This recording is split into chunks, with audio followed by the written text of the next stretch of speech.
Meteorologist Chris Addings here. You see me, usually there's going to be some impactful weather. And that will be the case, especially across western portions of the area. Do have a little bit of wind to talk about today, though. You can see we have some high wind warnings in effect. This will be mainly across the higher elevations here, the Wind Rivers and the Absarokas. South Pass may get a little windy this afternoon, though. The main impact for most people, though, anywhere from Casper down toward Jeffrey City. Start and end times on this goes from 11 o'clock this morning to 11 p.m. tonight. We'll have a map showing those wind gusts in just a moment. Now, as far as winter weather stuff, you can see most impactful area, the northwestern part of our state, Yellowstone. Not many people up there this time of year, I know, but Jackson Valley is going right now. There should be a good amount of snow there. The Tetons around that as well. And the areas surrounding it, winter weather advisories, not quite as much snow, but still some impact. Includes the Star Valley, Salt and Wyoming Range, the Wind Rivers, as well as the Absarokas. We'll start and end times on these. There's a few of those. Go to our website, weather.gov/RIW. As we take a look at those wind gusts, could be some gust of hurricane force in some areas, but those will be the highest peaks. Not really a lot of people up there this time of year. But as far as where people travel, South Pass could see some gusts maybe to 60, 65. Also, Jeffrey City over toward Casper, so 287 in this area, Highway 2026, maybe I-25 here. And especially places like along Wyoming Boulevard to the south of Casper, and also Hat 6 Road to the east. Those normal windy areas. Most people that live in this area know where those are. Now, as we time out the impacts for the snowfall, you can see the areas in red here. This will be the highest impact. Now, some snow will break out this afternoon, but the main impacts will hold off until tonight. And the heaviest snow, it'll start when most people are sound asleep, about 10, 11 o'clock tonight. But the morning rush hour, it will still be going pretty good. So if you have to commute over, say, Teton Pass, also around the Jackson Valley, Star Valley, make sure you leave some extra time. It's not going to be any fun in the morning hours. We should see gradually improving conditions in the afternoon, though.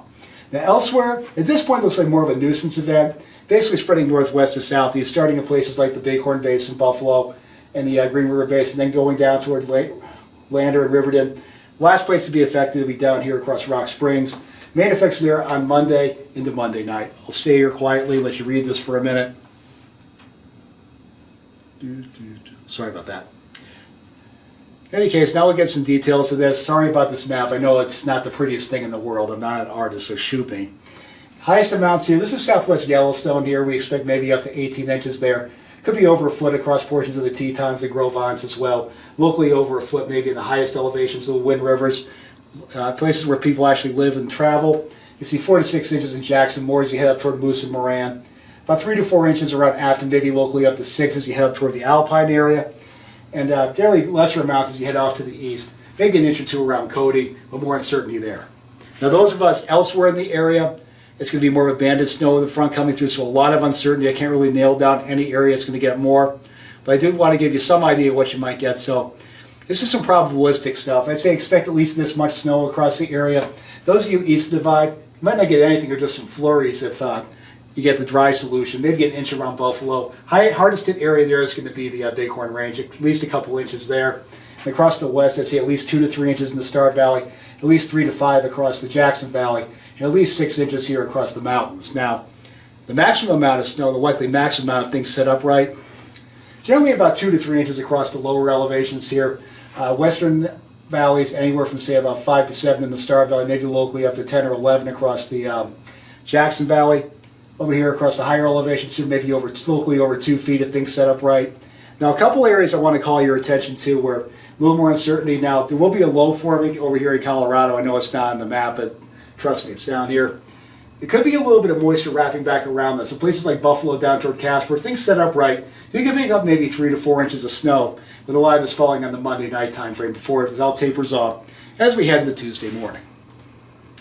Here's our resources. You want weather, the most accurate weather in the area, weather.gov/RIW. Just remember, we're in your local area. Your phone app isn't, so trust us. Road conditions on the web, wyoroad.info. If you want to call us on the phone, do it the old-fashioned way. I should say call them on the phone. 511 in-state, 188 Wyo Road out-of-state. Now, if you want to look at the webcams for yourself, we have stuff from all over the state, not just our area. Go to our weather.gov/RIW, our website, local programs, and click on webcams by route. Be safe, everybody. Enjoy the rest of your weekend.